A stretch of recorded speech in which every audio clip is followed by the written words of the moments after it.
Nah, ini baru keren. Kaos yang dipakai oleh Ketua Umum PSI Partai Solidaritas Indonesia, Kaisang Pangarep. Kaosnya bertuliskan Adili Jokowi. Tapi bagusnya kaosnya diproduksi massal gitu. Kami pun ingin membeli dan memakai kaos yang sama. Saya tidak paham apa tujuan dari Ketua Umum. Oi, masyarakat plus 62. Jangan lagi dibully itu Mas Gibran. Kalian katakan dia nantangin masyarakat Indonesia. Jangan, dia itu sudah punya kesadaran penuh, kesadaran tinggi kalau bapaknya.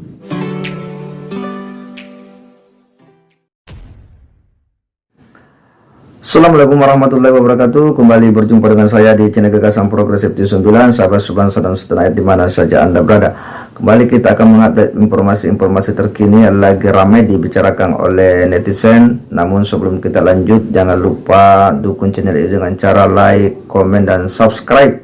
Serta jangan lupa aktifkan lonceng notifikasinya sehingga Anda akan terus mendapatkan informasi-informasi menarik lainnya.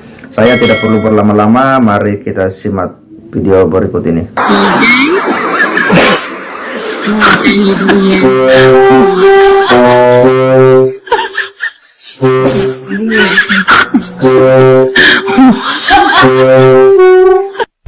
Nah, ini baru keren. Kaos yang dipakai oleh Ketua Umum PSI Partai Solidaritas Indonesia, Kaisang Pangarep. Kaosnya bertuliskan Adili Jokowi. Tapi bagusnya kaosnya diproduksi massal gitu. Kami pun ingin membeli dan memakai kaos yang sama. Saya tidak paham apa tujuan dari Ketua Umum Partai Solidaritas Indonesia memakai kaos bertuliskan Adili Jokowi ini. Kalau tujuannya adalah untuk menyindir para pengkritik mantan presiden, itu tidak masalah. Justru itu keren. Dan sekali lagi, kalau bisa Pak Ketum, kaosnya diproduksi massal, karena pasti banyak peminatnya gitu. Baru kali ini juga kan kita melihat seorang anak memakai kaos yang bertuliskan Adili bapaknya kan. Tidak masalah. Keren. Keren betul, keren. Oi, masyarakat plus 62. Jangan lagi dibully itu Mas Gibran. Kalian katakan dia nantangin masyarakat Indonesia. Jangan, dia itu sudah punya kesadaran penuh, kesadaran tinggi kalau bapaknya itu bersalah. Bapaknya sang pengaduk demokrasi. Bapaknya adalah raja dari kolusi, korupsi, nepotisme. Kenapa dia nantangin masyarakat Indonesia? Biarin aja, dia katanya gini, aku sudah sadar nih bapak gue ini salah, walaupun bapak gue di backing 9 naga, ya kan? Jadilin aja itu katanya. Jadi kalian jangan ngambil yang negatif dari sikap Mas Gibran ini. Dia baik, berarti kan udah mulai sadar. Dia nantangin katanya, dia nantangin bapak presiden. Loh Pak Presiden Prabowo punya siapa sih ini? Bapak gue punya 9 naga, bapak punya naga berapa? Nggak tahu, kita start 9 naga itu jadi 9 cacing, kita nanti. Jadi guys, ambil positifnya aja. Masyarakat Indonesia wujudkan saja itu untuk Taur si Jokowi Mukidi Mulyono itu, ya kan? Wujudkan saja doa anaknya, nggak usah difitnah. Dia itu orang baik itu. Adili Jokowi sadar dia itu bapaknya kan, bukan bapaknya orang lain. Adili Mulyono sadar dia bapaknya. Jadi guys, jangan lagi difitnah. Walaupun kalian katakan dia menantang seluruh masyarakat Indonesia untuk mengadili bapaknya, nggak usah digubris. Memang itu tujuan dia. So ayo wujudkan cita-citanya untuk mengadili ayahnya. Ayo kita wujudkan, kita buktikan siapa sebenarnya presiden kita yang kemarin ini. Siapa beliau ini, siapa beliau ini. Ayo kita wujudkan, kita taur dia. Masyarakat plus 62 kita taur dia.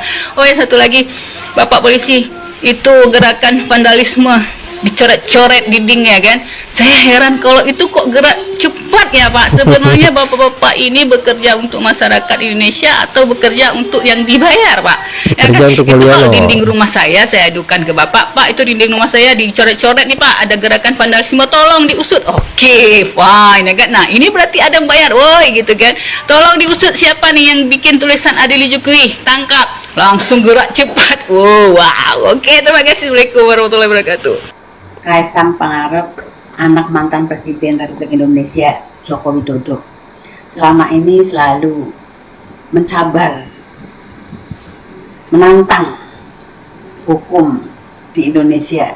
Karena selama ini laporan-laporan terhadap keluarga Jokowi, anak-anaknya dan juga menantunya, seakan-akan para penegak hukum tidak berani menjamah, tidak berani membuka takbirnya. Akhirnya anak Jokowi Kaisang merasa bangga, merasa sombong, merasa angkuh bahwa mereka kebal hukum. Oleh karena itu Presiden Prabowo Subianto alangkah baiknya hukum di negara ini ditegakkan seadil-adilnya, seadil-adilnya. Nggak bisa berharap KPK lebih dan terhadap Pak Prabowo. Biasa aja Silahkan takut sama beliau. laporan keluarga Jokowi yang sudah dilaporkan oleh masyarakat diadili, dibuka, baik terbukti mereka salah atau tidak salah. Paling tidak KPK maupun hukum di Indonesia sudah membuka kasus-kasusnya, sudah mengadili kasus-kasusnya. Jika salah penjarakan, dan jika memang mereka tidak bersalah, biarkan masyarakat tahu bahwa apa yang dituduh tidak benar atau salah. Jadi jangan menjadi api bumerang bagi para penegak hukum di Indonesia, seakan-akan tidak berani mengusut, seakan-akan tidak berani menangani kasus-kasus keluarga Jokowi yang sudah dilaporkan oleh para masyarakat. Justru ini akan menjadi pertanyaan, akan menjadi rahasia bagi masyarakat, dan akan menjadi tuduhan kepada para penegak hukum yang seakan-akan takut untuk menegakkan hukum di negara ini. Apalagi sampai dicabar-cabar oleh Kaisang Pangarep, adili Jokowi. Dia sudah menantang para penegak hukum. Laporan sudah masuk. Ayo para penegak hukum, ayo Presiden tegakkan hukum seadil-adilnya. Malu kalian kalau sudah dicabar seperti ini oleh anak mantan Presiden Jokowi, Kaisang Pangarep. Dia meminta Jokowi diadili, tapi kalian masih takut untuk menjamah laporan-laporan yang sudah masuk. Di mana nyali para penegak hukum kalau sudah seperti ini, sudah dicabar, sudah ditantang oleh anak mantan presiden agar mereka mengadili orang tuanya, dan kasus-kasusnya, laporannya sudah ada masuk dari sejak mereka Jokowi masih berkuasa. Untuk KPK, kalian tercabar oleh anak Jokowi, minta diadili kasus bapaknya. Jadi silahkan para penegak hukum, terutamanya Presiden KPK yang sudah melaporkan kasus-kasus korupsi atau pelanggaran-pelanggaran hukum lainnya dari keluarga Jokowi, silahkan dibuka, silahkan diadili, tunjukkan kebenarannya, apakah tuduhan itu benar atau tuduhan itu salah, biar masyarakat bisa melihat kenyataan, biar masyarakat tidak lagi ada prasangka dan praduga yang selama ini mereka pertanyakan dan mereka gaungkan. Ayo KPK, buka nyalimu, adili Jokowi, baik salah maupun tidak salah, agar semuanya terbuka. Beredarnya dan makin meluasnya poster grafiti yang menuntut Presiden Jokowi diadili, dan kita nggak pernah tahu siapa yang pasang itu. Nah, kalau kita nggak pernah tahu, artinya ada orang yang tahu bahwa hal itu tidak perlu dilarang, karena itu adalah ekspresi dari mereka yang menginginkan prosedur hukum diberlakukan pada Presiden Jokowi itu. Jadi sekali lagi, saya ini ada di DSTV, Denny Sitorus Televisi, yang gagasannya adalah menguji semua argumen publik supaya tidak ada pembodohan lagi di Republik ini.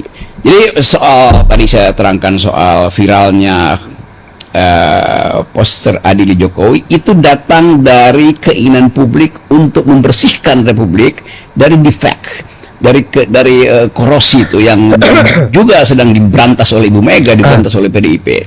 Jadi buat saya viralnya itu masuk akal, dan kalau kita bikin survei hari ini, tapi bukan survei yang dipesan ya, itu pasti semua menginginkan supaya diperbanyak ide itu, karena itu bukan soal pidana, tidak ada pidana orang yang mempersoalkan atau meminta Presiden Jokowi diadili. Itu paling ada semacam pelanggaran ketertiban karena mengotori dinding, tetapi alasan utama dari mereka yang menginginkan Republik ini dibersihkan dari defek, dari korosi, dari kekaburan hukum, itu betul-betul datang dari nurani yang ingin membersihkan negeri ini. Ini TV yang memang agak brutal, tapi brutalnya itu karena ingin semua orang berakal. Salam akal sehat, DST. Munculnya tulisan adili Jokowi di tembok-tembok di berbagai kota di Indonesia menjadi fenomena yang menarik untuk kita analisa. Masyarakat saat ini sepertinya sudah mulai sadar bagaimana dampak kehancuran 10 tahun Jokowi menjadi presiden, terutama dalam sektor ekonomi, yang bagaimana masyarakat begitu menderita, tingkat pengangguran semakin tinggi, bagaimana pendapatan masyarakat semakin rendah, daya beli masyarakat juga turun drastis, pertumbuhan ekonomi yang dijanjikan tidak tercapai. Ini menunjukkan bagaimana masyarakat sekarang sudah mulai sadar. Juga bagaimana di hari Jumat kemarin terjadi demo lumayan besar di dua kota, yaitu Malang dan Surabaya, meneriakan yang sama untuk mengadili Jokowi. Ini harusnya bisa ditangkap fenomena di tengah masyarakat ini oleh aparat-aparat penegak hukum untuk melakukan tindakan lebih lanjut. Salah satu contoh adalah sudah ada 4 laporan KPK terhadap keluarga Jokowi, baik Jokowi maupun keluarganya. Ini untuk ditindaklanjuti. Masyarakat menginginkan bahwa penegakan hukum benar-benar equal before the law, diperlakukan adil sesuai dengan Undang-Undang Dasar 1945 pasal 27. Setiap warga negara mempunyai kedudukan yang sama di depan hukum. Ini juga terindikasi bagaimana ketika Pengadilan Tipikor Semarang saat itu mengatakan dan bisa membuktikan bahwa Kementerian Perhubungan saat itu digunakan untuk sebagai pengumpulan dana, dan itu tentu ada tindak pidananya demi Pilpres 2019 di mana Jokowi sebagai capres. Harusnya fenomena ini bisa ditangkap oleh aparat penegak hukum karena landasan aturan undang-undangnya sudah cukup jelas. TAP MPR nomor 11 tahun 1999 di pasal 4 sudah cukup jelas. Mantan presiden bisa diadili jika terlibat KKN, korupsi nepotisme. Saat ini tinggal pemerintahan Prabowo, di mana saat ini pemerintahan Prabowo juga mendapatkan dukungan atau legitimasi yang kuat di masyarakat untuk menunjukkan keberanian dan eksistensinya. Ini bukan tentang bagaimana kita kontra terhadap Jokowi, bukan. Tetapi jika ini dilakukan penegakan hukum secara tegas kepada siapapun itu, maka akan terjadi clear and clean government yang dicita-citakan oleh Prabowo Subianto itu sendiri.